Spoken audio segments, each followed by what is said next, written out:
प्रथम बटाटे वडी करायचे असेल तर आपल्याला सामग्री 1 वाटी साबुदाणा 2 ते 3 तास भिजू घालावे लागेल आणि हिरवी कच्ची मिरची 4 ते 5 ते 7 आणि बटाटा 4 उकळून मस्त घ्यायची. शेंगदाणा नमक आपल्या चवीनुसार, जर तुम्हाला चव माहीत नसेल तर 1 चमचा. पुन्हा हिरवी मिरचीला अशी पेस्ट करून घ्यायची, भाजून पेस्ट करून घ्यायची.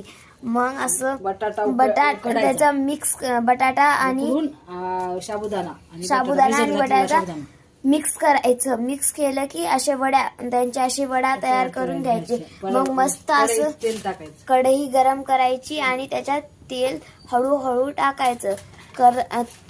कढई आधी गरम होऊ द्यायची. आमची झाली एक, हे बघा मस्तपैकी तेल आता गरम होत आहे. मग पुन्हा तेल गरम झालं ना, मग पुन्हा हे टाकायचं त्याच्यात बटाटे वडी. पाहण्यासाठी एखादा साबुदाण्याचा तुकडा टाकायचा, एखादा साबुदाणा असं टाकून पाहायचं गरम झालं बघा. तर हे गरम नाही झालं, मग थोडं गरम होऊ द्यायचं. आपण चटणी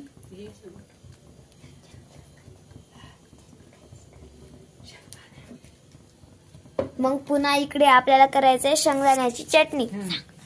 शेंगदाण्याची चटणी करायची. त्यात शेंगदाणे घ्यायचे 1 अर्धी वाटी, थोडंसं शेंदे नमक घ्यायचं, 3-4 मिरच्या घ्यायच्या हिरव्या भाजून, आणि ते सर्व मिक्सरमध्ये काढून घ्यायचं. मिक्सर करायचं आणि पाणी टाकायचं त्यात. आपल्याला पातळ आवडत असेल तर पातळ करायची, घट्ट आवडत असेल तर कमी प्रमाणात पाणी टाकायचं. मग बघा आम्ही तर तयार करून घेतले, कशी मस्त दिसत आहे चटणी. मग आता इकडे तेल गरम झालं, हे बघा कसं. आता आम्ही टाकलं वडा. तुम्हाला जर शेंगदाण्याची चटणी आवडत नसेल तर तुम्ही नुसते बटाटे वडे किंवा टमाट्याची पण चटणी करू शकता. आम्ही टमाट्याची पण चटणीचे पण व्हिडिओ काही दिवसात टाकू. कमेंट करा,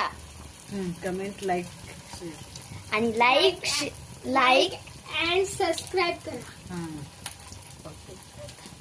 लाईक शेअर अँड सबस्क्राईब करता येईल. हे बघा आमची चमचमीत बटाटे वडी तयार झालेली आहेत. आता आमची आजी त्याला काढून घेत आहेत. ही बघा आमची शेंगदाण्याची चटणी.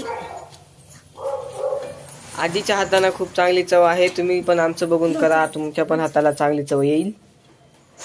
कोणाला जर शेंगदाण्याची चटणी जर आवडत नसेल तर तुम्ही वड्यांसंग सॉस पण खाऊ शकता. हे बघा कसं कुरकुरीत झालेलं आहे.